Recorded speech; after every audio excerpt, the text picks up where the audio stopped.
ইসলাম একটা ব্যাপক বিস্তৃত ধর্মের নাম। ইসলাম একটা পূর্ণাঙ্গ জীবন ব্যবস্থার নাম। আপনার পারিবারিক জীবন থেকে শুরু করে আন্তর্জাতিক জীবন পর্যন্ত যতটা সেক্টর আছে, আপনি যেখানেই যান না কেন, যেই কাজটাই করেন না কেন, ওই কাজের ভেতরে ইসলাম আছে না নাই? আল্লাহ রাব্বুল আলামিন শুধু ইসলাম একটা পূর্ণাঙ্গ জীবন ব্যবস্থা এটা বলেই ক্ষান্ত হন নাই, বরং তিনি বলেছেন আমার কাছে পছন্দনীয় মনোনীত একটা দিনের নাম, ধর্মের নাম হলো ইসলাম। আল্লাহ রাব্বুল আলামিন বলছেন ইন্নাদ-দীনা ইনদাল্লাহিল ইসলাম। জোরে বলেন আল্লাহু আকবার। আল্লাহ রাব্বুল আলামিন বলছেন নিশ্চয় আমি আল্লাহর নিকট পছন্দনীয় মনোনীত একটা জীবন ব্যবস্থার নাম হলো ইসলাম। বন্ধুগণ আমার, যারা ইসলামকে বাদ দিয়ে অন্য কোনো ধর্মকে, আদর্শকে নিজের জীবনের সাথে মেশাবে, অন্য ধর্মকে নিজের বলে চালাবে, ইসলামী আদর্শ বাদ দিয়া যারা অন্য কোনো ধর্মকে গ্রহণ করবে, তাদের ব্যাপারে আল্লাহ রাব্বুল আলামিন বলছেন আমাইয়াবতাগি গায়রাল ইসলামি দীনা ফালান ইউকবালা মিনহু ওয়া হুয়া ফিল আখিরাতি মিনাল খাসিরিন। চিৎকার করে বলেন আল্লাহু আকবার। আল্লাহ রাব্বুল আলামিন বলছেন যে ব্যক্তি ইসলামকে বাদ দিয়া অন্য কোনো আদর্শ, অন্য কোনো ধর্ম গ্রহণ করে আমি আল্লাহর কাছে আসবে, তার কাছ থেকে কোনো কিছু গ্রহণ করা হবে না। যত ভালো ভালো কাজ জীবনে করে যাক না কেন, একটাও কবুল করা হবে না। শুধু কি তাই, আল্লাহ রাব্বুল আলামিন বলছেন ক্ষতিগ্রস্ত বান্দাদের অন্তর্ভুক্ত তাকে করা হবে। বলেন নাউজুবিল্লাহ। ইসলাম বাদ দিয়া যেই ব্যক্তি ইসলামী আদর্শ বাদ দিয়া কবরে যাবে, আল্লাহর কাছে যাবে, আল্লাহ বলছেন তার কোনো নেক আমল আমি গ্রহণ করব না, কবুল করব না। শুধু কি তাই, আল্লাহ বলছেন না, এটা বলেই আমি ক্ষান্ত হই নাই, বরং ক্ষতিগ্রস্ত বান্দাদের অন্তর্ভুক্ত তোমাদেরকে করা হবে। ক্ষতিগ্রস্ত কারা? আবু জাহেল, ফিরাউন, নমরুদ, কারুন, হামান, এইগুলো হলো ক্ষতিগ্রস্ত লোক। এই সমস্ত লোক ক্ষতিগ্রস্ত কেন? ওদের ধর্ম ইসলাম ছিল না, ওদের ধর্ম আল্লাহর মনোনীত ধর্ম ছিল না, ওদের ধর্ম ছিল বাপ দাদাদের তৈরি করা, বানানো, মন গড়া মতভেদের ধর্ম। কথা বলেন ঠিক কিনা? এখনো যদি কেউ কায়দা কৌশল ইসলামকে বাদ দিয়া অন্য কোনো আদর্শ নিয়ে কবরে যায়, আবু জাহেল, উতবা, ফিরাউন, নমরুদ, হামান, কারুন, এই লোকগুলোর সাথে আল্লাহ রাব্বুল আলামিন তাকে কিয়ামতের ময়দানে উঠাবেন। বলেন নাউজুবিল্লাহ। আমার বন্ধুগণ, ইসলাম একটা পরিপূর্ণ জীবন ব্যবস্থার নাম। আল্লাহ রাব্বুল আলামিন ইসলামের সমস্ত নিয়ামত দিয়ে ভরপুর করে দিয়েছেন। আল্লাহ তাআলা বলছেন আল ইয়াউমা আকমালতু লাকুম দীনাকুম ওয়া আতমামতু আলাইকুম নি'মাতি ওয়া রাদিতু লাকুমুল ইসলাম দীনা। জোরে বলেন আল্লাহু আকবার। আল্লাহ তাআলা বলছেন আজকে তোমাদের জন্য এই দিনকে পরিপূর্ণ করে দিলাম, নিয়ামত দিয়ে ভরপুর করে দিলাম। শুধু তাই নয়, তোমাদের জন্য ইসলামকে আমি আল্লাহ রাব্বুল আলামিন পছন্দনীয় ধর্ম বানালাম। বলেন সুবহানাল্লাহ। আল্লাহর কাছে যেই জিনিসটা পছন্দ, আমরা তার বান্দা হিসাবে সেই জিনিসটা পছন্দ করার দরকার আছে না নাই? আল্লাহ রাব্বুল আলামিন নিজেই বলছেন আমার কাছে ইসলামটা পছন্দনীয় একটা ধর্ম। সেখানে আমরা যদি তার বান্দা হইয়া, তার সৃষ্টি হইয়া ইসলাম বাদ দিয়া অন্য কোনো ধর্ম যদি আমরা মানি, তাহলে আল্লাহর পছন্দের বিরোধিতা করলাম। আল্লাহর ভালোবাসা পাওয়ার সম্ভাবনা আছে? ইমানের যদি স্বাদ আমরা পেতে চাই, তাহলে তিনটা শর্তের কথা বলেছিলাম। 1 নম্বর, আল্লাহকে রব হিসাবে মেনে খুশি থাকতে হবে। 2 নম্বরে, ইসলামকে ধর্ম হিসাবে মেনে খুশি থাকতে হবে, জোর জবরদস্তি নাই। 3 নম্বরে, নবী মুহাম্মদুর রাসূলুল্লাহকে রাসূল হিসাবে মেনে সন্তুষ্ট থাকতে হবে, খুশি থাকতে হবে। তাহলে 3 নম্বর শর্তে আমরা এসে গেছি। সম্মানিত বন্ধুগণ আমার, মুহাম্মদুর রাসূলুল্লাহর আদর্শ ব্যতীত, মুহাম্মদুর রাসূলুল্লাহর আনুগত্য ব্যতীত, অনুসরণ ব্যতীত, অনুকরণ ব্যতীত কোনো বান্দা নিজেকে মুমিন দাবি করতে পারবে না। মুহাম্মদুর রাসূলুল্লাহ সাল্লাল্লাহু আলাইহি ওয়াসাল্লামকে ভালো করে শোনেন, রাসূল হিসাবে মেনে নেবার পরে কোনো মনীষীকে, কোনো নেতাকে, এমনকি পূর্ববর্তী কোনো নবী রাসূলকে আপনি আদর্শ হিসাবে মানতে পারবেন না। নবী মুহাম্মদুর রাসূলুল্লাহ সাল্লাল্লাহু আলাইহি ওয়াসাল্লামের মাধ্যমে পূর্ববর্তী যত নবী রাসূলদের শরীয়ত ছিল সব কিছু রহিত হয়ে গেছে। উম্মতে মুহাম্মাদির জন্য পয়গম্বর আরবি সাল্লাল্লাহু আলাইহি ওয়াসাল্লামের শরীয়ত মানা ফরজ হয়ে গেছে। বলেন সুবহানাল্লাহ। আমাদের জন্য আল্লাহর রাসূলের শরীয়ত ব্যতীত অন্য কোনো নবী রাসূলের শরীয়ত মানাও জায়েজ নাই। সেখানে অন্য কোনো ব্যক্তিকে আদর্শ মানার তো কোনো প্রশ্নই ওঠে না। কথা বলেন। সাইয়েদনা ওমর রাদিয়াল্লাহু তাআলা আনহু একবার বিশ্বনবীর সামনে তাওরাত কিতাবের কিছু পাতা তেলাওয়াত করেছিলেন। আল্লাহর নবী বিশ্বনবী মুহাম্মদুর রাসূলুল্লাহ সাল্লাল্লাহু আলাইহি ওয়াসাল্লাম রাগান্বিত হয়ে হযরত ওমর রাদিয়াল্লাহু তাআলা আনহুর দিকে তাকালেন, বললেন, ওমর, যে তাওরাতের কিতাব তুমি আমার কাছে পড়তেছো, তেলাওয়াত করছো, ওই তাওরাতের কিতাবের নবী মুসা যদি আজকে জীবিত থাকতো, আমি মুহাম্মদুর রাসূলুল্লাহর আদর্শ গ্রহণ করা তার জন্য ফরজ হয়ে যেত। বলেন সুবহানাল্লাহ। শুধু তাই নয়, আমার জীবদ্দশায় যদি পয়গম্বর মুসা আলাইহিস সালাতু ওয়াস সালাম জীবিত থাকতেন, তাহলে আমার আনুগত্য, আমার অনুসরণ করা পয়গম্বর মুসার জন্য আবশ্যক হয়ে যেত। সেখানে তুমি আমার সামনে পয়গম্বর মুসার কিতাব তেলাওয়াত করতেছো। আমরা যারা নিজেকে মুমিন দাবি করি, ইমানদার যারা দাবি করি, তাদের আদর্শ হলো নবী মুহাম্মদুর রাসূলুল্লাহ সাল্লাল্লাহু। এদিকে খেয়াল করুন, ওনারা ঠিক করতেছে, এদিক সেদিক হতেই তো পারে।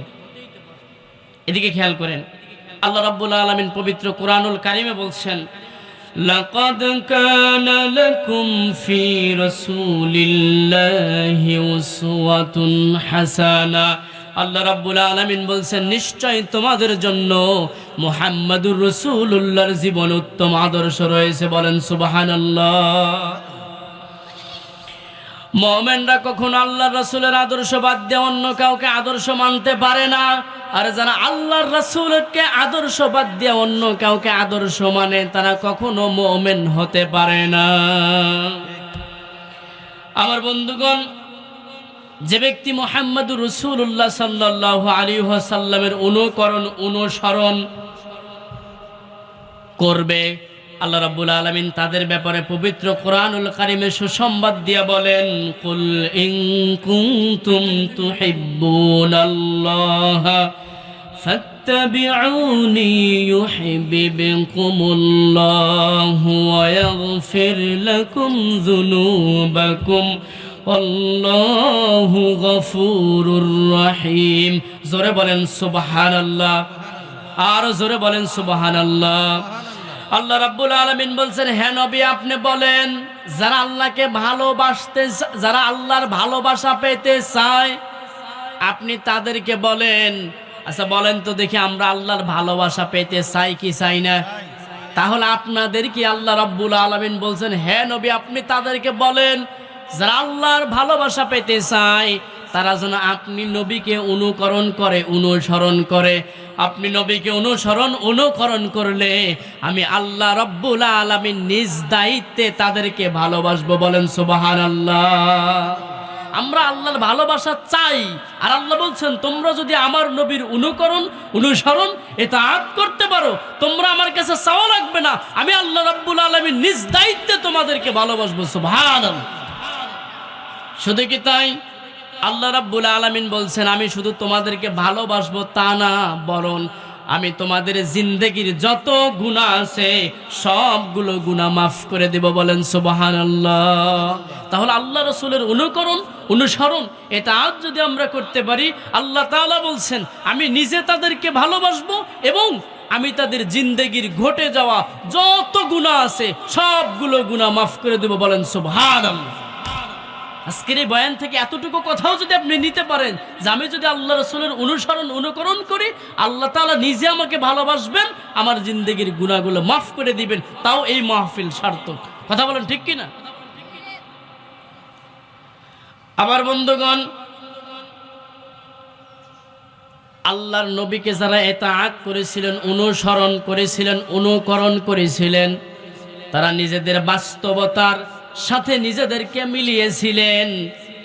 নিজেদের জীবনে আল্লাহ রসুলের আদর্শকে মানতে গিয়া ফাঁসির কাষ্ঠ পর্যন্ত গেছে, করাতের নিচে গেছে, আবু জাহেল্লার নির্যাতন নিপীড়ন সহ্য করেছে, তবুও আল্লাহর রসুলের আদর্শ থেকে এক চুল সরে যায় নাই। আমার বন্ধুগণ, সাহাবীরা আল্লাহ রসুলের অনুকরণ ইতাআত কেমন করে করতেন? নবীজির একজন সাহাবী হযরত আব্দুল্লাহ আনসারীর জীবনী থেকে বলছি।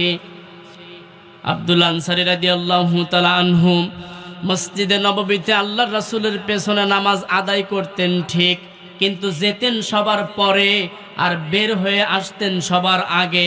আচ্ছা বলেন তো দেখি, আমাদের সমাজের ভিতরে এরকম লোক নাই? যাবে অনেক পরে, সালাম ফিরাতে দেরি, ওর বের হতে দেরি না, এরকম লোক আছে না নাই? শরীয়তের কোনো কারণ নাই, ওজর নাই, যাবে পরে, আসবে সবার আগে। আব্দুল আনসারী রাদিয়াল্লাহু তাআলা আনহু যখন নামাজে যেতেন সবার পরে আর বের হতেন সবার আগে, একদিন নয়, 2 দিন নয়, সাইয়েদনা ওমর রাদিয়াল্লাহু তাআলা আনহু 3 দিন বিষয়টা খেয়াল করলেন। খেয়াল করার পর আল্লাহর নবীর কাছে বললেন, ইয়া রাসূলুল্লাহ, ইয়া হাবিবাল্লাহ, আব্দুল আনসারী আপনার পেছনে নামাজ পড়ে ঠিক, কিন্তু আসে সবার পরে আর যায় সবার আগে। আপনি তো বলেছেন এই মসজিদ মুনাফিকদের জন্য অত্যন্ত কষ্টকর হবে। এই মসজিদে যেই সমস্ত লোকের আসবে তারা যদি মুমিন হয়, মসজিদে শান্তি পাবে, তাদের ভালো লাগবে। আর যদি তারা মুনাফিক হয়, তাদের কষ্ট হবে যে কখন বের হয়ে যাব, ছটফট করবে। আছেন এরকম? মসজিদে গেলে দুনিয়ার কত ব্যস্ততা যে তারা আছে আল্লাহই জানে। তাড়াতাড়ি নামাজের সময় মনে করেন এখনো কয়েক সেকেন্ড দেরি আছে, ইমাম সাহেব এখনো যান নাই, এরকম সিগন্যাল দেওয়ার পাবলিক আছে না নাই? মনে হয় যে কত কাজ রেখে গেছে, বের হলে মনে হয় তার প্রেসিডেন্টের দায়িত্ব তার কাঁধে পড়ে যাবে, এরকম ভাব দেখায় না? আল্লাহর নবী বললেন, ওমর, কোনো ব্যক্তির ব্যাপারে ধারণা করে কথা বলা কোনো মুমিনের কাজ হতে পারে না, মুসলমানের কাজ হতে পারে না। কারো ব্যাপারে ধারণা করা ঠিক, আমি ধারণা করলাম একটা হয়ে গেছে আর একটা, তাহলে আমার নসিবে গুনাহ আছে না নাই? যেন ধারণা করে কোনো কথা বলাও যাবে না।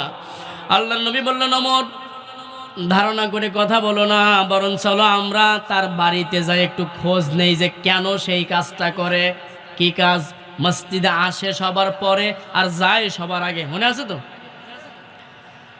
আল্লাহর নবী সাইয়েদনা ওমর রাদিয়াল্লাহু তাআলা আনহু, হযরত আবু বকর রাদিয়াল্লাহু তাআলা আনহু সহ অনেকগুলো সাহাবীকে নিয়ে আব্দুল আনসারের বাড়িতে গেলেন। দরজার সামনে দাঁড়াইয়া নবীজি সালাম দিতে লাগলেন। একবার নয়, 3 বার নয়, 3বার তিনি সালাম দিলেন, কিন্তু বাড়ির ভেতর থেকে কোনো আওয়াজ আসে না। সালামের জবাব যখন না পেলেন, নবীজি সাহাবীদেরকে নিয়ে ওখান থেকে চলে যাচ্ছিলেন। হঠাৎ করে পেছন দিক থেকে আব্দুল্লাহ আনসারী ডাক দিয়ে বলেন, লাব্বাইক ইয়া রাসূলুল্লাহ, আপনার সাহাবী আব্দুল্লাহ আনসারী হাজির। জোরে বলেন সুবহানাল্লাহ। নবীজি পেছন ফিরে তাকালেন, বললেন, আব্দুল আনসারী, তুমি ঘরের ভেতরেই ছিলে, কিন্তু সালামের জবাব দিলে না কেন? আমি 1 বার নয়, 2 বার নয়, 3 বার সালাম দিলাম, কিন্তু জবাব পেলাম না। তুমি কি জানো না যে ব্যক্তি আমি মুহাম্মদুর রাসূলুল্লাহর সাথে খারাপ আচরণ করে, আমার যেই ব্যক্তি কষ্ট দেয়, আল্লাহর জান্নাত তার জন্য হারাম হয়ে যায়। আল্লাহর নবী বলছেন, তুমি কি জানো না আল্লাহ তার জন্য জান্নাত হারাম করে দেন? ও আব্দুল্লাহ আনসারী, আমার নিজের চাচা, আপন চাচা, আমার বিরোধিতা করার কারণে, আমার কষ্ট দেওয়ার কারণে আল্লাহ রাব্বুল আলামিন তাদেরকে চিরস্থায়ী জাহান্নামের বাসিন্দা বানায় দিয়েছেন। সেখানে তুমি সাহাবী আমার কষ্ট দিলে ঘরের ভেতরে থাকতে, তুমি কি ওই কথা জানো না? আব্দুল আনসারী ডাক দিয়ে বলেন, ইয়া রাসূলুল্লাহ, আমারে মাফ করে দেন, আমি ঘরের ভেতরেই ছিলাম, কিন্তু সময় মতো আপনার ডাকে সাড়া দিতে পারি নাই, কারণ আমার বিবি নামাজ পড়ছিল। আল্লাহর নবী বললেন, তোমার বিবি নামাজ পড়ছিল আর বের হওয়া আমার সাথে সাক্ষাৎ করবা, এটার সাথে আবার সম্পর্ক কি? আর একটা কথা, মসজিদে তুমি যাও সবার পরে আর আসো সবার আগে কেন বলো? মূলত এইটা জানার জন্য আমরা আসছিলাম। আব্দুল আনসারী ডাক দিয়ে বলেন, ইয়া রাসূলুল্লাহি, আমি এত গরিব, আমার এই যে পোশাকটা আমি এখন পরে এসেছি, দেখেন ভালো করে পোশাকটা পরতে পারি নাই, এই একটা পোশাক ব্যতীত আমার কোনো পোশাক নাই, এই পোশাক দিয়ে আমি নামাজ পড়ি, এই পোশাক পরে আমি বাইরে বের হই, আমার বিবি ওই একই পোশাক দিয়ে নামাজ পড়ে। আপনি যখন প্রথমবার সালাম দিচ্ছিলেন আমার বিবি এই পোশাক পরিহিত অবস্থায় নামাজ পড়ছিল, দ্বিতীয়বার যখন সালাম দিলেন আমার বিবি নামাজ পড়ছিল, তৃতীয়বার যখন সালাম দিলেন আমার বিবি নামাজ শেষ করে এই পোশাকটা আমার দিল, আমি পরে তারপর বাইরে এসেছি। ও নবী, এই ব্যবহারের কারণে আমি লজ্জিত, আপনি আমার মাফ করে দেন। নবীজি বললেন, সাহাবী, এত কষ্টের মধ্যে আছো, কখনো তো কোনো দিন বলো নাই। আব্দুল আনসারী ডাক দিয়ে বলেন, আল্লাহর নবী শোনেন, আপনার পেছনে নামাজ আদায় না করলে আমার ভালো লাগে না, এই জন্য আপনার নামাজে যাই, আপনার পেছনে নামাজে যাই। আমার বিবি তখন গর্তের ভেতরে থাকে, আমি দ্রুত নামাজ পড়ে শেষ করে আসি, পোশাকটা আমার বিবিরে দেই যেন আমার বিবি ওয়াক্ত মতো নামাজ পড়তে পারে। জোরে বলেন সুবহানাল্লাহ। আমাদের সমাজে এমন অনেক মানুষ আছে নিজে নামাজ পড়ে, স্ত্রীকে নামাজের কথা মোটেও বলে না, যদি বলে ও ছাতা চলে যাবে এই ভয়ে বলে না, আছে না নাই?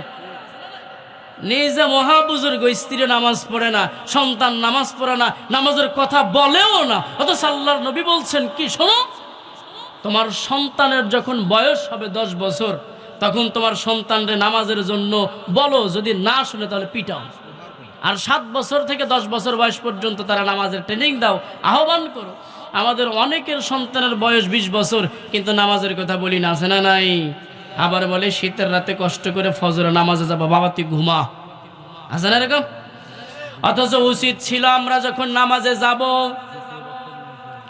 তখন স্ত্রীদেরকে বলবো তোমরা ঘরে নামাজ পড়ো, কন্যাদেরকে নিয়ে নামাজ পড়ো, আর 10 বছরের যেই সন্তানগুলো আছে, ছেলেগুলো আছে, হাতে ধরে নামাজে নিয়ে যাওয়ার দরকার আছে না নাই? আব্দুল আনসারী ডাকতে বলেন, হে নবী, আমি নিজে নামাজ পড়বো কিন্তু আমার স্ত্রী নামাজ পড়বে না, তা তো কখনো হবে না। আল্লাহ রাব্বুল আলামিনের ঘোষণা হলো, নিজে জাহান্নামের আগুন থেকে শুধু বাঁচলেই হবে না, তোমার আহাল পরিবারকে বাঁচানোর দরকার আছে না নাই? আল্লাহ রাব্বুল আলামিন বলছেন, ইয়া আইয়ুহাল্লাযীনা আমানু কু আনফুসাকুম ওয়া আহলিকুম নারা। আল্লাহ রাব্বুল আলামিন বলছেন, ঈমান যারা এনেছো তাদেরকে বলছি, শুধু নিজে জাহান্নামের আগুন থেকে বাঁচলে হবে না, তোমার আহাল পরিবারকেও বাঁচাতে হবে। বলেন সুবহানাল্লাহ। এজন্য আমি নিজে নামাজ পড়ি, আমার বিবিকে জাহান্নামের আগুন থেকে বাঁচানোর জন্যই পোশাকটা তারে দেই, ও পরে নামাজ পড়ে, এজন্য আমি সবার আগে বের হয়ে আসি। সুবহানাল্লাহ বলতে পারেন না? সুবহানাল্লাহ বলবেন একটু পরে, গলার রক ছিঁড়ে গেলে। আমি বুঝলাম না কি আনছে, বরফ বিক্রি করার মাইকের চাইতে ভালো। এতক্ষণ আমি ভালোই বলছিলাম, ভালো করেই বলছিলাম আপনাদেরকে। না, আমি মরার পরে আইনেন ভাই, আমি শেষ হলে তারপরে আনেন। আসলে শোনেন, তৃতীয় বক্তাদেরকে আমি আমার অভিজ্ঞতা থেকে বলছি, তৃতীয় চতুর্থ বক্তাদেরকে মাইকম্যানেরা মানুষই মনে করে না, বক্তাই মনে করে না। আমার অভিজ্ঞতা থেকে বললাম, আমি কষ্ট দিচ্ছি না আপনাদেরকে। আমাদের সময় দেয় এক মাউথ স্পিকার মাইক্রোফোন, আর ওনাদের সময় দেয় আর একটা। আমি এটা দেখেছি, বাস্তবতা, মিথ্যা বললাম কি? আমি দেখেছি ভাই, আপনি মনে কষ্ট নিয়েন না, আমার গলার রাগ ছিঁড়ে যাচ্ছিল তাই বললাম। সম্মানিত বন্ধুগণ, খুব তাড়াতাড়ি মাত্র কয়েক মিনিটের মধ্যে শেষ করে দিব। অবস্থা খুব খারাপ, আপনি নিয়ে আসেন না কেন? ছেড়ে দিয়ে আপনি কি এমনি ধরে রাখবেন নাকি? এটা লিল্লাহে তাকবীর। একটু জোরে বলেন, নারায়ে তাকবীর। দ্বিতীয় বক্তার আগমন, শুভেচ্ছায় স্বাগতম। নারায়ে তাকবীর।